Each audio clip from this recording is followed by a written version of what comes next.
Let's get right to it. Our guest is on the line, and we couldn't be more pleased to speak to him tonight. He's been responsible for some of the most memorable horror fantasy movies of our time. He grabbed everyone's attention with his screenplay for the apocalyptic teen melodrama Class of 1984. Then he was assigned the overwhelming task of resurrecting Norman Bates for a new generation.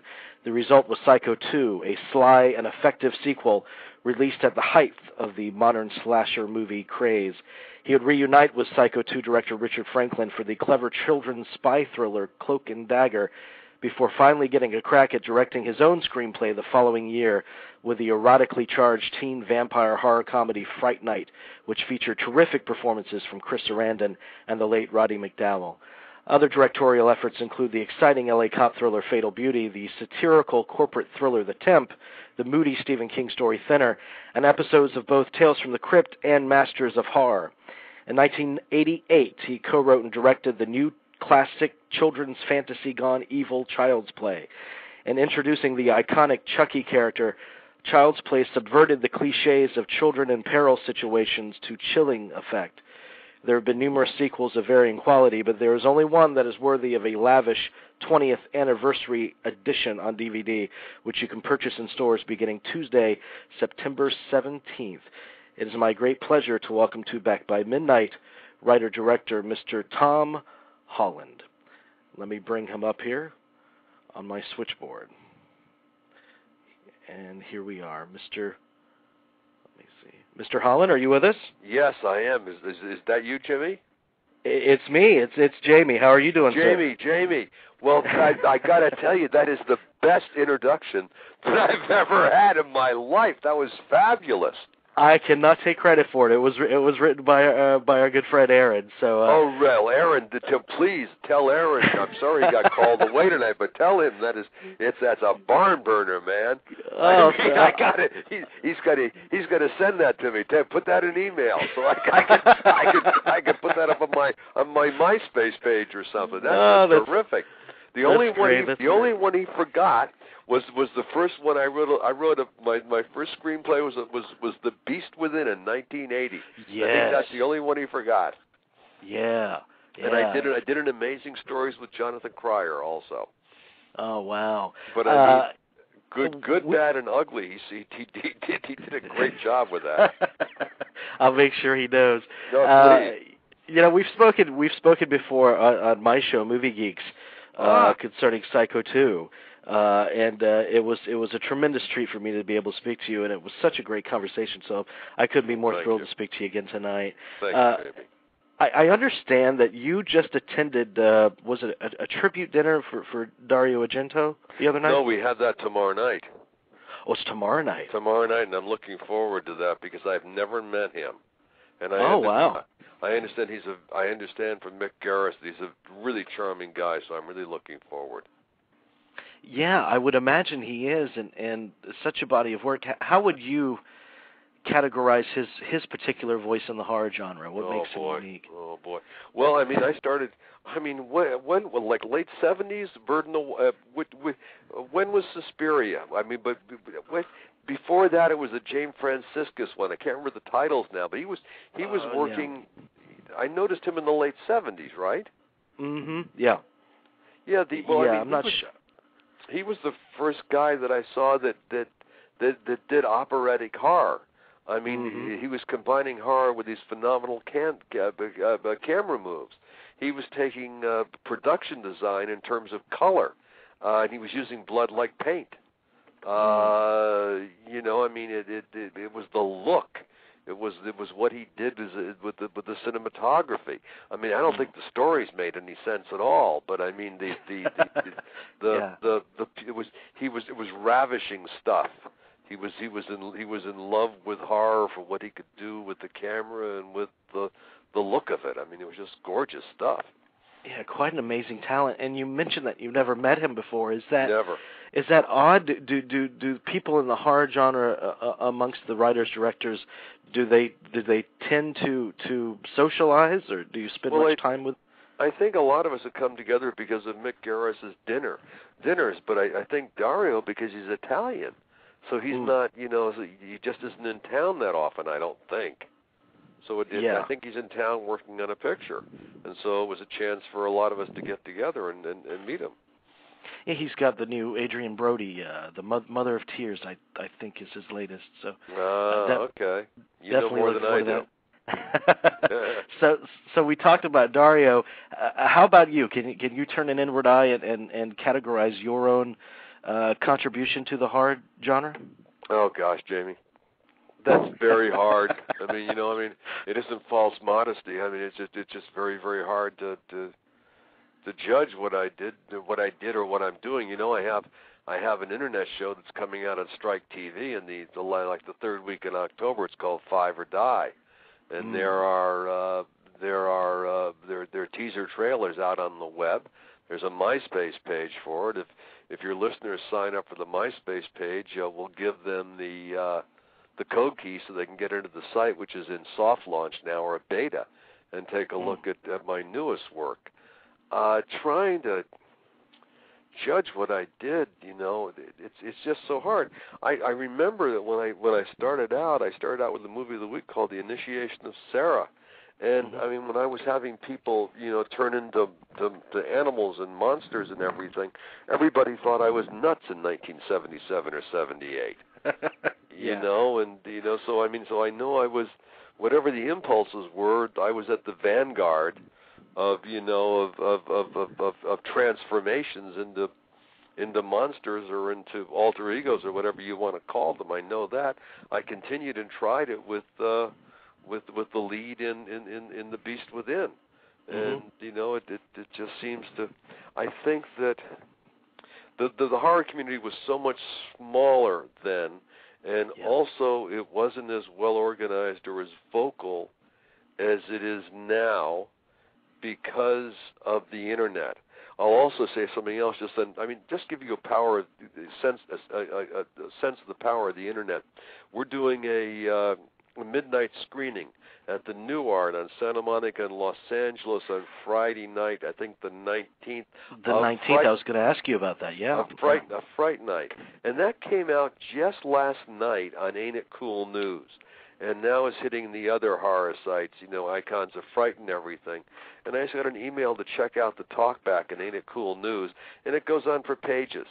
I mean, so that wasn't possible before the internet. What's happened is the internet has allowed all of us to stay together and to follow the news and the genre, but it's built the horror community and made it much more so it's responsive to the news. The fandom is growing because of the internet. It was like going to the Fright Night reunion. I think it was in March then in Dallas. The first time I'd seen everybody in 20-some years.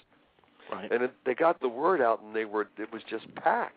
But it was because of the internet. And I think the same thing's going to happen at the midnight screening at the New Art here in L.A. And a lot of the cast is coming in for that too. Yeah, I can see that the horror fan community they're very special, a special group of people. They're very loyal. They're very very kind of close knit, and they attend all the conventions. And I would think that especially the internet would be a place that is very conducive for them to gather and articulate these different events and their love of the genre. Absolutely. And to learn about it and to keep up with what's going on. I think you're seeing it on internet radio. Is this internet radio? This is internet radio, yes, sir. Well, it's bursting out all over. Now, as long as as the majors don't try to choke it down with by destroying net neutrality, there are all kinds of things afoot to try to control the distribution system that the internet provides, and that includes internet radio. But right now it's a free and open distribution system which allows us all to stay in contact, and it's wonderful. It's the only democracy we have right now. Yes, you got it. Let me talk to you a little bit about Fright Night, since you mentioned the special screening. I think it's rare among teen horror movies of that era because it dealt with teen sexuality in a different way. Not to be coarse about it, but usually when you're dealing with teen sexuality in a horror film, it's relayed by nudity. But this one dealt with the confusion and the teen sexuality very differently. And I believe Chris Sarandon was on this show a couple of weeks ago, and he spoke about how you encouraged him to push the sexuality of his character. Tell me about that approach. Was that foremost in your mind? No, not that specific approach. But what you look for when you're working with actors of the caliber of Chris Sarandon and that cast, you're looking for subtext. Right. You're looking for the emotion that's oblique, the emotion underneath the words. You're looking for what's going on under the surface, behind the eyes, in the body English, and so you're looking for things to play that will give their characters greater depth and color, and right. So that's the sexuality, the pansexuality, the ambisexuality. That we were just looking for ways to create subtext, but also to find ways to make Jerry Dandridge, the vampire character that he played, more sympathetic or understandable. In the theory that no villain is all black. It was trying to find things for an actor of Chris's caliber to play, and which, by the way, I thought succeeded brilliantly in Fright Night, and I really never satisfied in Child's Play with Chris's character, the cop in that. That was always underwritten for him. Oh, okay. Well, let me definitely get into that. Is there going to be a special edition of Fright Night, do you think? Because it's such an extraordinary movie. Well, I had a meeting, several months ago with Sony, and I got nowhere. They told me that the movies that were older than 3 years, that they didn't do DVD or Blu-ray releases on it. And I looked in the guy's eyes, and I thought, what BS. But they must have something, some kind of spreadsheet that tells them that it isn't going to be, financially remunerative to them. But on the other hand, Fright Night is growing so much in fan appreciation and gathering new fans. And we had a screening out here with Diablo Cody that she put on in her film festival, and she and I did a Q&A afterwards, and the theater was packed. So it seems obvious to me that that there's an audience for it and a growing audience for it, and I did hear I don't want to say too much, but I mean perhaps another company might be interested in doing it, even if Sony isn't, if Sony would give them the rights. So that's where that is, and I'm keeping my fingers crossed. What I'd really like is a DVD, and to take a lot of this information, behind the scenes stuff that's piling up, both of what we're doing at the New Art, in a week from this Friday, and also what we did in Dallas and what we're doing tonight. And I'd love all this stuff to be taken and added to the behind the scenes in a Blu-ray release of it. Oh, absolutely! I would be first in line to buy that. Yeah, thank you. But I mean, the film is. The film is. I can just feel it out there, in the fan world. The film is just becoming better known, and it's very, very gratifying. And who knew? And I think it's just wonderful. The other thing that's going on is it's becoming intergenerational. I mean, I saw this in Dallas, and and other people I've talked to. Parents show it to their kids. I mean, today it's probably it was an R then, but today it's probably a PG-13. Probably, yeah. Yeah, I mean, it's so much fun, and it's so warm-hearted. I think that that it seems to be the kind of film that parents can share with their adolescent children safely. I think so too. I think it's a very infectious film, and it would play like mad for an audience, that film, and as it does. But another of your films, obviously, which is why you're here, is being released. It's celebrating a 20th year anniversary. How time flies! Yeah, hard to believe. And that's Child's Play. And I know the script came from Don Mancini. Is that how you became involved? You were handed the original, but the original was written by Don Mancini. I've never met him, by the way. I came on, I did a rewrite. I couldn't solve it to my satisfaction. I left the movie. I went off, and I think I did Fatal Beauty. And during that time, I think Joe Rubin came on it. Joe Rubin, I don't think, could solve it. Somehow another writer got involved called John LaFia. Then I came back on, and I rewrote everybody, and into a very, very different movie. And that was the movie that was done. And so that's I think the other writer, I think John LaFia may have worked with Joe Rubin, I'm not sure. And what was your vision of that film, and how did it differ? My vision is the one that's on the screen. That's the right. advantage of being the director.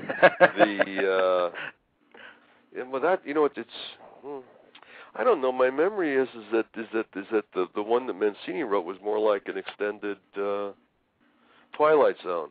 I think the idea was the little boy made a blood buddy out of. And I think that was the original title, by the way, Blood Buddy.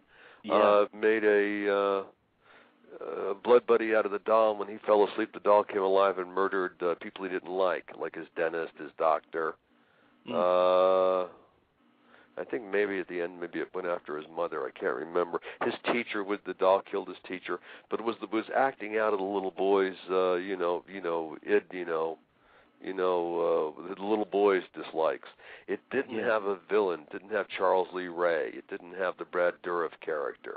It didn't have any kind of I needed to have a villain. I needed to exculpate the little boy. What happened in the original was you didn't feel any sympathy for the little boy because the little boy was falling asleep and the doll was killing for the little boy. So what you have was a very primal situation where a mother could save her son if I could figure out how to make the doll into the villain and exculpate the boy, make it not the little boy's fault. Also, it had a wonderful situation where nobody would believe the little boy about the doll coming alive because it was so patently ridiculous, which is one of my favorite situations. And so I worked on it. And when I came back to it the second time after Joe Rubin left, all of a sudden I had the idea for Charles Lee Ray, for the Brad Dourif character. And once I had that, and I had the B story of the villains, then then the whole thing fell into place finally.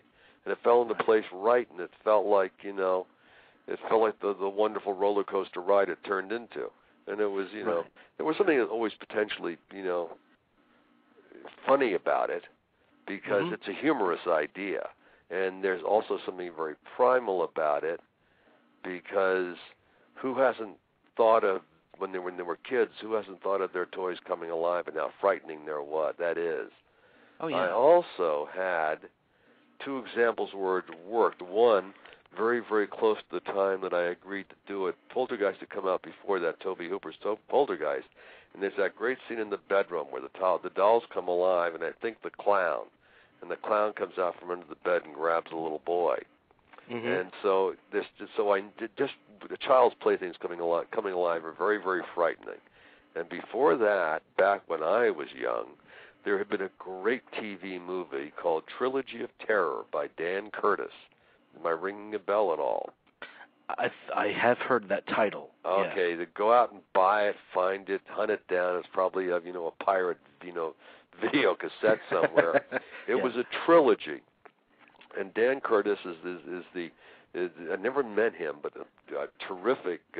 Actually, I did meet him. I worked for him as an actor in Winds of War. He was the director.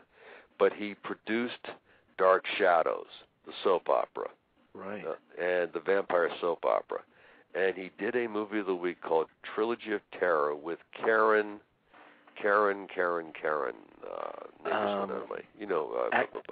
An actress? Yes. Karen Black? Yes.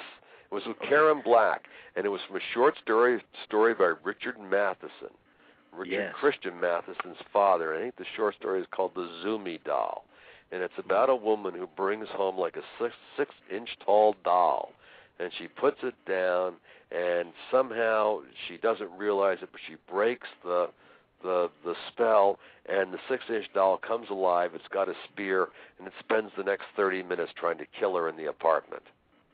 And it worked like dynamite, and it's probably one of the scariest things I ever saw on television, made for TV. And Dan Curtis, this was before Steadicam. He invented Steadicam, basically. What he did is he put the camera on top of a skateboard or a pair of roller skates. So he had the point of view of the doll down there almost at floor level, chasing this woman with this spear, trying to slash her to death. And it was just dynamite. So I knew, and this was prime, this was back in the 70s, maybe even the mid-70s, I knew that if you went to the point of view of a doll, and a small doll, even close down to the floor, it could be absolutely terrifying if you both tracked with the doll and went to the point of view of the doll. So I knew visually I could make suspense/attack sequences work in Child's Play because it had been done. Everybody forgot it had been done, but it had been done about 6, 7, almost 10 years before. Yeah, those POV.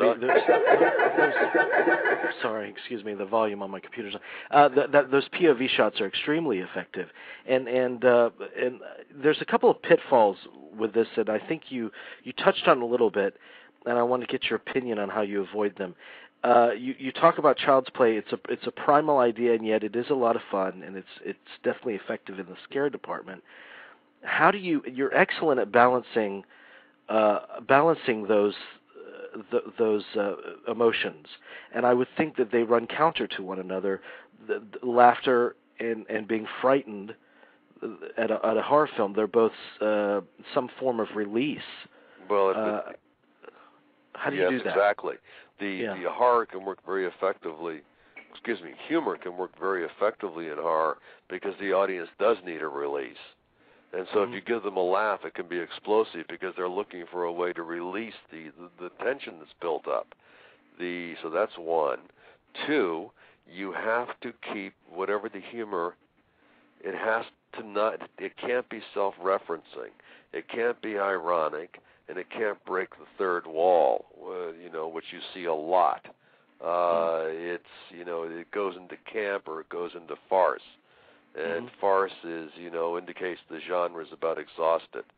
But in both Fright Night and Child's Play, the humor comes out of the situation, and it stays real within the context of the given circumstances.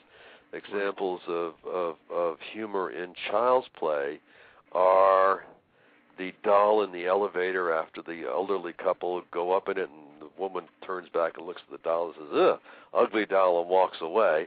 And then the doll, expletive you after them, with a huge laugh.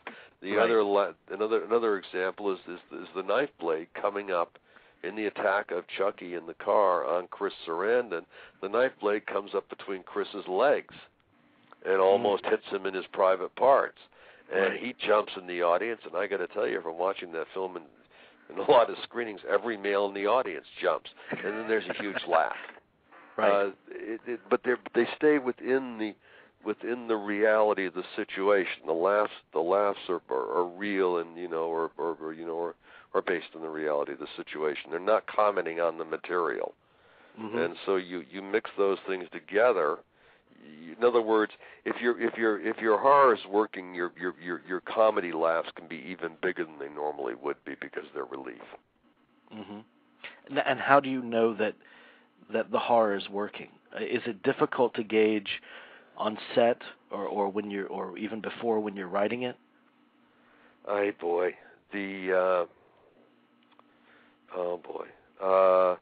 It's what I'm seeing in my head when I'm writing. Because you're looking at visual set pieces. The rule of thumb, and this comes from Richard Franklin in Psycho 2, and Richard Franklin got it from Alfred Hitchcock. You're looking for 3 to 5 visual set pieces per 90 minutes of film. So you're looking for 3, preferably 5, sequences which move forward visually with a minimal amount of dialogue, and that usually means a suspense sequence. And you start to construct those, and I don't know how to explain it, but you start to get a sense of what can be potentially visually frightening, and then how to release tension, and how to get where the laughs can come from too. But first, you have to have the horror really isn't quite the right. It's suspense. Right. You have to have the suspense working in order to get the laughs or the horror. Really, horror really is the build that suspense it's the tag that suspense gives you. Does that make any sense? Yeah, completely understand. And I think two elements that are essential in creating such effective scares in this movie are obviously Brad Dourif. Brad Dourif's a brilliant actor. Oh, amazing. And the doll itself, which you believe is a living thing. How difficult was that how was that operated? And was it a big trial and error process to get it to work? Yes to all of those. I think there were over a dozen puppeteers. I mean, it was terribly difficult because they were working. I had the stage built up 4 or 5 feet off the ground, off the bottom, off the floor. There were puppeteers underneath, the entire apartment. They were looking at TVs, and each one of them was manipulating a different part of the doll. It was animatronic, but also even the face was divided up, the expressions between 2 and 3 puppeteers. And you looked at the screen, the television screen, and it reversed what was happening, up there. It was like a mirror. And so not only you had to, you were trying to make the doll operate when the reverse of what you were seeing was how the doll had to function.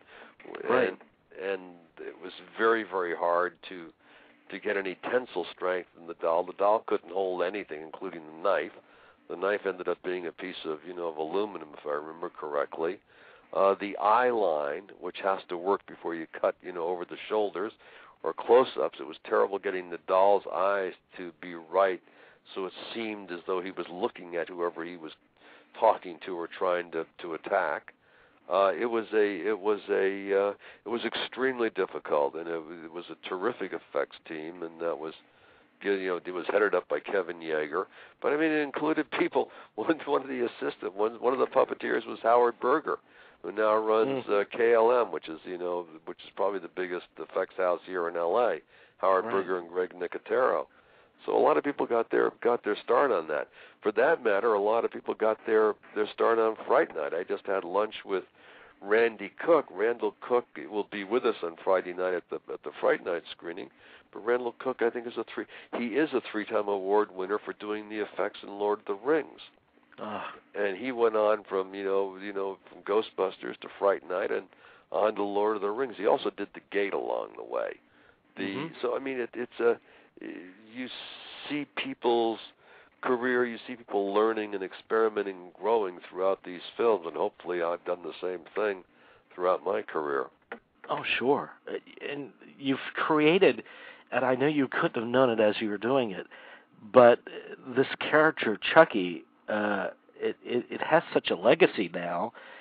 Like I said in the beginning, it permeates the culture. You say the word Chucky, the name Chucky, and everyone automatically knows what you're talking about. Right. And even here near where I live in the Tampa area, the head coach Tampa? The head coach of our team here is affectionately known as Chucky. Sure. All my relatives retired down to Florida. We're in West Palm. I have a cousin in Lake Placid near Sebring and up at Vero Beach. I love Florida. Yeah, it's terrific. I just wish our coach was as vicious as Chucky. But how do you explain this? What do you attribute this extreme popularity to? I think it's that the humor that you saw in the original, the humor, and it mixed with terror, but also the first one was like a Disneyland. What they used to call an e-ticket ride. It was a great fun ride. And it went on, gave you laughs, it gave you thrills, it gave you chills, and it had heart. Because it had heart, because it was a mother trying to save her little boy. You got to remember that the police thought the little boy was doing it. Sure. And then the mother started to think her little 7-year-old son was losing his mind was becoming a sociopath. And so you had all these primal, emotions running through it, and at the same time visually a very sophisticated story and movie, and one that was very hard to pull off. It's also a testament to in-camera visual effects. Yeah. As opposed to CGI. And as you spoke to, it avoids parody, which, the more they've explored Chucky in the sequels, the more it kind of falls into that for me. Well, that's because very few people can do terror. I mean, I guess it's a pat in my back, a pat in the back, but it's very, very hard to scare people, and I'm not talking about grossing people out, but I mean in a film to really get them so upset or so nervous that they can really be scared. It's a suspense build, and it takes skill. Yeah, I want to ask you just a couple more questions, and then I'll let you off the hook. You've been very generous with your time tonight. I appreciate it. We have a question in the chat room. Are you involved in the proposed Child's Play remake? No, I'm not. No. Okay, I didn't think so. I urge everybody who's interested to go look up Five or Die, and then to join on MySpace on MySpace page and take a look at that, because I think your MySpace page is that myspace.com/Tom Holland? No, it's Five or Die. I think it's listed under, but the keyword should probably be Tom Holland, but it's Five or Die. Five or Die, and you'll find you'll be able to search it. You'll find teasers on the web. And that's because I'm trying to do. I think the web's the most exciting medium out there right now, and so I'm trying to create for the web, and and see whether or not I can draw an audience there, and then see whether or not it's viable to make enough money to support production off of streaming advertising. We'll see. I think so. We've spoken to many directors on my show, and people like Paul Schrader now. He's doing programming for the web. Really? So yeah, it's becoming more and more popular now. Last time we spoke, our conversation got cut off short before we were really able to speak to this. But we're talking about where horror is moving now, and there seems to be. There's one segment that's the PG-13 horror, and then there's the other segment that is as grotesque and bloody and gory as you can imagine. What do you think of the current state of horror? Well, there's a saying you hear at the Masters of Horror dinner. The saying is let's what did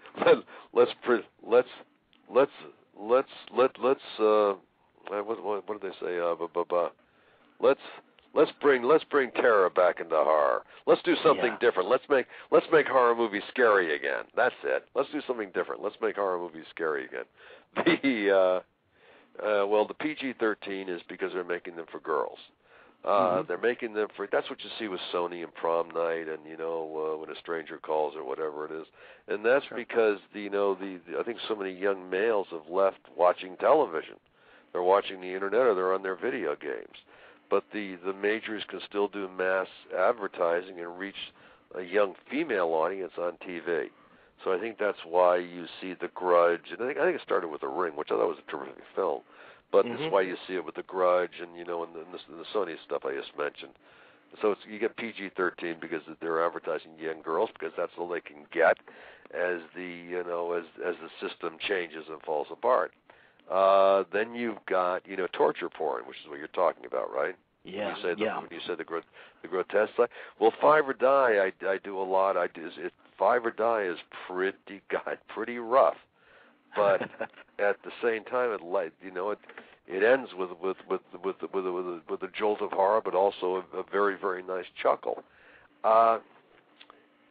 I think, look, if you get somebody like Eli Roth doing it in Hostel, I think it's very skilled, but it also doesn't work off of suspense.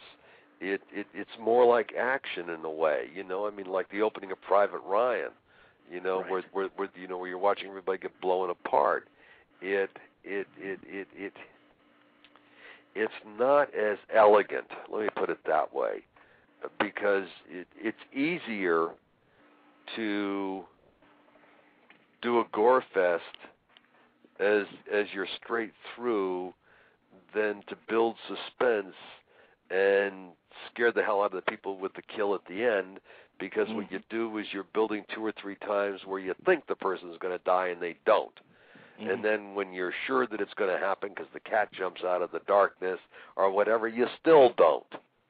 You know what I mean? And when they go downstairs, turn the light and open the door, and you think it's their mother, come back from girls' night out, and there's the killer, and they stab him to death.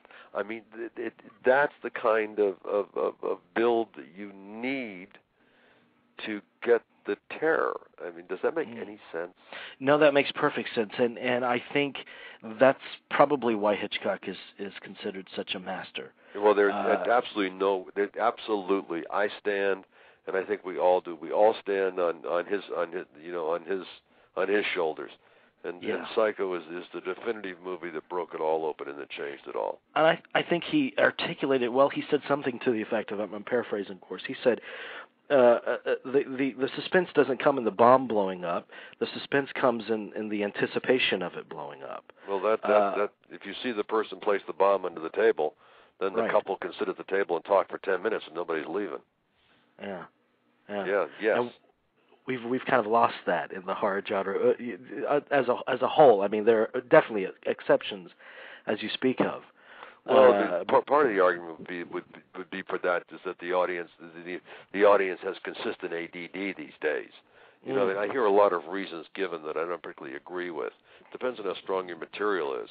But one of the things they say is, well, the young people they can't concentrate, so you can't have any more than 2 or 3 lines of dialogue before you have to go to the red gooey stuff. But that sort of denigrates the audience, and it's pretty boring after a while. Yeah, that's all we are being fed. So that's all we're being accustomed to. We're accustomed to seeing. That's because that's all that's out there, and it's not a matter. Well, I guess it's a matter of fashion, but the talent is always in short supply, and the system doesn't necessarily pop up the most talented people either. Right. So I think the talent has to lead. The problem is trying to find independent distribution where there's creative freedom, and maybe the internet is that way. If they don't start putting all kinds of blocks on it, the major corporations by destroying net neutrality. You're hearing me going on about that, but I mean I don't like what I'm seeing as far as the majors controlling the internet. I understand completely.